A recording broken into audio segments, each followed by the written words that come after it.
Praise the lord. యవనస్తుడా, ఎందుకు నువ్వు పిలువబడితివి అనే భాగంలో 11వ భాగముగా మనం చూస్తే లేఖనం ఇలా సెలవిస్తూ ఉంది. ఎఫెసీ పత్రిక 4వ అధ్యాయము 4వ వచనంలో ఇలా రాస్తుంది, శరీరం ఒకటే, ఆత్మ ఒకటే, ఆ ప్రకారమే మీ పిలుపు విషయమై ఒకటే నిరీక్షణ ఉండుటకు పిలువబడితిరి. యవనస్తుడా, దేవుని కోసం ఎదురు చూస్తున్న నీవు ఎదురుచూపులో మార్పులు అనేది రాకూడదు. నిరీక్షణలు అనేది మార్పులు జరగకూడదు. లోకం వైపు నిరీక్షణ, విగ్రహాల వైపు నిరీక్షణ నీకు ఉండకూడదని ఒకటే నిరీక్షణ కలిగి ఉండాలి. అదే యేసయ్య త్వరలో రానయ్యున్నాడు అనే నిరీక్షణ మనం కలిగి ఉండాలి. ఎందుకు నిరీక్షణలో మనకు అవకతవకలు వస్తున్నాయంటే ఒకటే దానికి బైబిల్ ఏమంటుందంటే 2 తిమోతి పత్రిక 3వ అధ్యాయము 5వ వచనములో ఇలా రాస్తుంది, పైకి భక్తి గల వారి వలె ఉండి దాని శక్తిని ఆశ్రయించిన వారమై ఎందురు, ఇటు వారికి విముఖుడు వై ఉందమని అపొస్తలుడైన పౌలు తిమోతితో మాట్లాడుతూ ఉన్నాడు. మనకి భక్తి అయితే ఉంది, కానీ ఆ భక్తిలో శక్తి లేని వారంగా మనం ఉన్నాము. యవనస్తుడా, ఒకటి ఆలోచించాలి.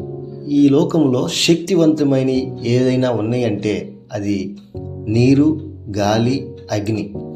వీటి శక్తి ఎప్పుడు బయటపడుతుందంటే, నీటికున్న శక్తి ఎప్పుడు బయటపడుతుందంటే ఏదైనా ప్రళయాలు వచ్చినప్పుడు, సునామీలు దాడి చేసినప్పుడు అప్పుడు నీటికి ఇంత శక్తి ఉందని తెలుస్తుంది. గాలి శక్తి ఎప్పుడు బయటపడుతుందంటే పెను తుఫానులు వచ్చినప్పుడు, పెనుగాలులు వీచినప్పుడు, భయంకరమైన విధ్వంసానికి గురైనప్పుడు గాలికి ఇంత శక్తి ఉందని మనకు తెలుస్తుంది. అగ్ని శక్తి ఎప్పుడు తెలుస్తుందంటే ఏదైనా పెద్ద ఫైర్ జరిగినప్పుడు, అగ్ని ప్రమాదాలు జరిగినప్పుడు దాన్ని ఆర్పజాలనంత అగ్నిని మనం చూస్తూ ఉంటాం. అప్పుడు అగ్నికి ఉన్న శక్తి తెలుస్తుంది. మరి యవనస్తుడా, నీ శక్తి ఎప్పుడు తెలుస్తుందంటే, నీ భక్తిలో ఉన్న శక్తి ఎప్పుడు బయటపడుతుందంటే ఎప్పుడైతే నువ్వు మోకాళ్ళ మీద ఉండి దేవునికి ప్రార్థన చేస్తావో ఆ క్షణములోనే నీ భక్తిలో ఉన్న శక్తి బయటపడుతుంది. ప్రార్థించే యవనస్తుడిగా ఉంటావా? దేవుని కోసం ఎదురు చూసే యవనస్తుడిగా ఉంటావా? ప్రార్థించకుండా నీ భక్తిలో శక్తి రాదు.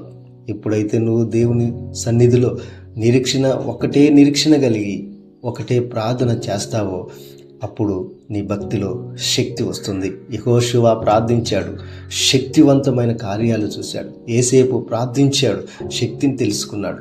దానియేలు ప్రార్థించాడు, శక్తి కలిగి ఉన్నాడు.